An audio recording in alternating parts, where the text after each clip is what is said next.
రేపే రాష్ట్ర కేబినెట్ సమావేశం కానుంది. స్థానిక సంస్థల ఎన్నికలపై కీలక నిర్ణయం తీసుకునే అవకాశం ఉంది. బీసీ రిజర్వేషన్లపై క్లారిటీ రానుంది.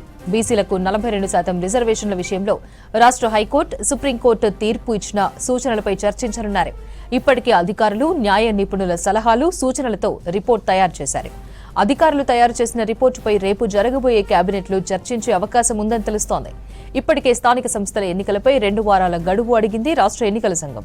మరిన్ని వివరాలు సెక్రటేరియట్ నుంచి యాదగిరి లైవ్ లో అందిస్తారు.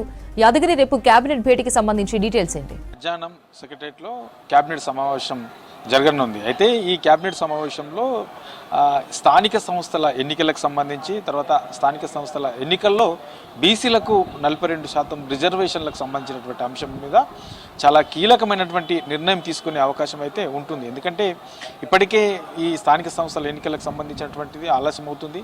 తర్వాత కేవలం ఈ బీసీలకు 42% రిజర్వేషన్లు అమలు చేయాలనే లక్ష్యంతో రకరకాల ప్రయత్నాలు, అంటే ప్రభుత్వం చేయాల్సినటువంటి అన్ని ప్రయత్నాలు చేసినప్పటికీ అధికారికంగా ఈ 42% రిజర్వేషన్లు ఇవ్వడం సాధ్యం కావట్లేదు. కాబట్టి ఇటు హైకోర్టు ఏమో 6 వారాల స్టే విధించింది. తర్వాత సుప్రీంకోర్టు 50% రిజర్వేషన్లు ఏదైతే ఉన్నదో ఆ క్యాప్ను మించొద్దు అని చెప్పేసి సుప్రీంకోర్టు చెప్పింది.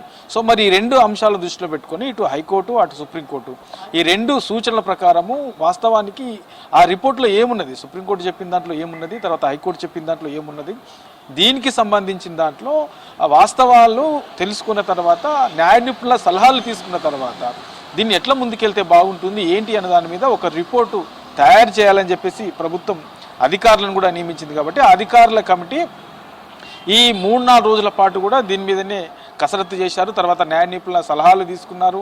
ఆ సలహాలు ఇచ్చిన దాని ప్రకారమే ఒక రిపోర్ట్ను కూడా తయారు చేశారు. ఇక రేపు జరిగే కేబినెట్ సమావేశంలో ఈ రిపోర్ట్లో ఏమున్నది, ఎట్లా ముందుకెళ్తే బాగుంటుంది, మరి 42% రిజర్వేషన్లు ఇస్తామని చెప్పేసి ప్రభుత్వం చెప్తా ఉన్నది. కాబట్టి ఇక ఏదైతే న్యాయ సంబంధించినటువంటి న్యాయ చెక్కులు వచ్చే అవకాశం ఉంది. కాబట్టి దాన్ని పక్కన పెడితే మరి ఎట్లా ఈ 42% రిజర్వేషన్లు ఇవ్వాలంటే ఏం చేయాలి? పార్టీ పరంగా ఇచ్చి ఎన్నికలకు వెళ్ళాలా, లేదంటే ఏదైతే హైకోర్టు 6 వారాల పాటు స్టే విధించింది కాబట్టి ఆ 6 వారాల పాటు ఆగి తర్వాత ముందుకెళ్తే బాగుంటుందా అనే దాని మీద రేపు జరిగే క్యాబినెట్లో దీని మీద చాలా కీలకమైనటువంటి నిర్ణయం తీసుకునే అవకాశం అయితే కనబడతా ఉన్నది. సో మేజర్గా ప్రధాన ఎజెండా కూడా ఈ స్థానిక సంస్థల ఎన్నికలకు సంబంధించిన దాని మీదనే ఉండే అవకాశం ఉంటుంది. ఇంకో పక్క హైకోర్టుకు కూడా రాష్ట్ర ఎన్నికల సంఘం కూడా 2 వారాల గడువడింది. ఎన్నికలకు సంబంధించినటువంటి షెడ్యూల్ ఎప్పుడు ఇస్తారు, ఎప్పుడు నిర్వహిస్తారంటే 2 వారాలు గడువు కావాలని చెప్పేసి రాష్ట్ర ఎన్నికల సంఘం కూడా హైకోర్టుని అడిగింది. కాబట్టి ఇటు హైకోర్టు 2 వారాల గడువు రాష్ట్ర ఎన్నికల సంఘానికి ఇచ్చింది. తర్వాత మరోపక్క ఇటు అదే హైకోర్టు ఏదైతే ప్రత్యేకంగా జీవో తీసుకొచ్చారో